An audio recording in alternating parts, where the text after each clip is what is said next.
मोहसिन नकवी और खैबर पख्तूनख्वा के chief minister, इनको आर्टिकल 6 में हम ट्राई करेंगे, इनकी काबीना को आर्टिकल 6 में ट्राई करेंगे, क्योंकि 90 दिनों के बाद आप जिस तरह से वो एडमिनिस्ट्रेशन कर रहे हैं, जिस तरीके से वो चेक्स जारी कर रहे हैं, ये सारे इनके पर्सनल अकाउंट से जो है वो निकलने हैं। इनको कोई हक नहीं है पाकिस्तान के आइन में कि हुकूमत करे। इन्हें खुद, इनमें थोड़ी सी गैरत होती है, खुद रिजाइन कर देते, लेकिन यहाँ तो वजारती पैसे दे के ली गई हैं, करोड़ों रुपए से तो आप जो है यहाँ पे वजीर बने हैं। अगर लिस्ट निकलवाएं पंजाब की काबीना में कौन कौन लोग शामिल हैं और खैबर पख्तूनख्वा में कौन कौन लोग शामिल हैं, गवर्नर खैबर पख्तूनख्वा जो है वो कौन है और ये कैसे लगे हैं, ये सारे आपको खुद ही पता चल जाएगा कि ये कौन लोग हैं और कैसे हुकूमत कर रहे हैं। इन तमाम लोगों के ऊपर इंशाअल्लाह तहरीक इंसाफ की जब भी वक्त बदलता है, हुकूमत अवाम की हुकूमत आएगी, इन्हें अवाम को जवाब देना पड़ेगा।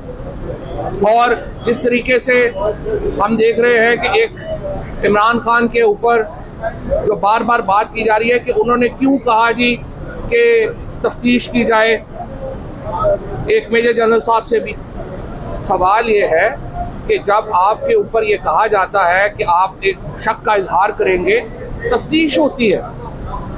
मरियम नवाज ने एक सिटिंग ब्रिगेडियर साहब जो हैं उनके ऊपर शिकायत की, बिलावल भुट्टो ने उनको हटा दिया होता है। आपने दूसरों को मुतमईन करना होता है।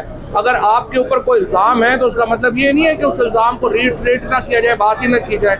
उस इल्ज़ाम की तहकीक और तफ्तीश होनी चाहिए और ये इत्मीनान होना चाहिए कि आप बेगुनाह हैं। तरीकाकार ये होगा, तरीकाकार ये नहीं होगा कि कोई सवाल ही ना करे, कोई बात ही ना करे। मैं ये समझता हूँ कि जिस तरीके से ये मामला को उलझाया जा रहा है, पाकिस्तान इसमें मुकम्मल तौर के ऊपर बहैसियत रियासत सफ़र कर रहा है। चंद लोगों की जो ख्वाहिशें हैं उनके ऊपर पाकिस्तान को छोड़ दिया गया है और ये मामला पाकिस्तान की बदतरीन मुआशी और सियासी और समाजी और खारजी पॉलिसी की सूरत में निकल रहा है। सर ये बताइएगा कि आपने मुस्लिम लीग के हवाले से कहा कि 90 दिन से आपने हुकूमत की है, वो कह रहे हैं लेकिन आप हुकूमत में आए तो उनके खिलाफ आर्टिकल 6 का मुकदमा कायम करेंगे।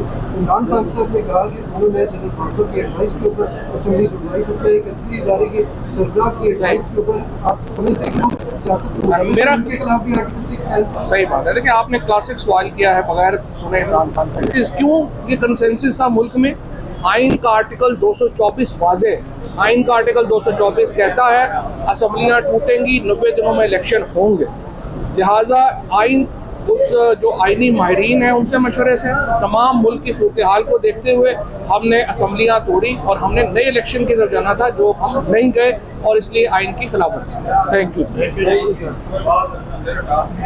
थोड़े और डिसोल्यूशन की तरफ चले आगे इलेक्शन हो गए। अच्छा, ये कैसे मुमकिन है? किसकी तरफ से पहल होगी गुराफ्ता करने में? अभी कोई इशू नहीं है, आप तो सुप्रीम कोर्ट में आके बता दें कि हम फलानी तारीख को असम्बलियाँ तोड़ने को तैयार। अच्छा, ये बताइएगा कि इमरान खान की तरफ से भी बार बार कहा जा रहा है, मुख्तलिफ तनकीद की जा रही है इदारों पे। वक्ती होती हैं चीज़ें, जब होता है चीज़ें तो उस वक्त चल रही होती हैं। ताल्लुक देखिए, अगर इल्ज़ाम किसी पे लगा है उसने साबित करना है कि ये इल्ज़ाम सही नहीं है। ये तो नहीं है कि आप कहें कि तहकीक ही नहीं होनी चाहिए। जलसों के लिए निकल रहे हैं, जलसों के लिए निकल रहे हैं। क्या आप अब एक अवामी तहरीक चलेगी, इंशाअल्लाह देखते हैं कैसे आगे निकलेंगे। अच्छा, करेंगे। सुप्रीम कोर्ट ने कहा कि फिर बैठे, सुप्रीम कोर्ट ने पहले भी नहीं कहा बैठने को, अभी नहीं कहा। बड़े करीब रहे। एक मिनट, आखिरी सवाल ये बताइएगा, बड़े करीब से आपने ऑब्जर्व किया सब उनको जब मुज़ाकरात हो रहे हैं, असल मसला क्या था मुज़ाकरात में? असल मसला नून लीग की अपनी सियासत है, विद इन ग्रुपिंग है, जो वो इधर और उधर जो लगे हुए हैं ना, उसकी वजह से। सर, जलसे रोंग मार्च रैलियां पिछले 1 साल से चल रही है, अगर इंतखाबात नहीं होते और फिर भी आपको हदफ हासिल नहीं होता इंतखाबात का, क्या होगा? बस जलसे जुलूसों में आएगा, इंशाल्लाह तेजी आएगी। और ये जलसे इंतखाबी जलसे 14 के लिए या कोई और? अगर इंतखाब हो गया तो इंतखाबी है, वरना तहरीकी है।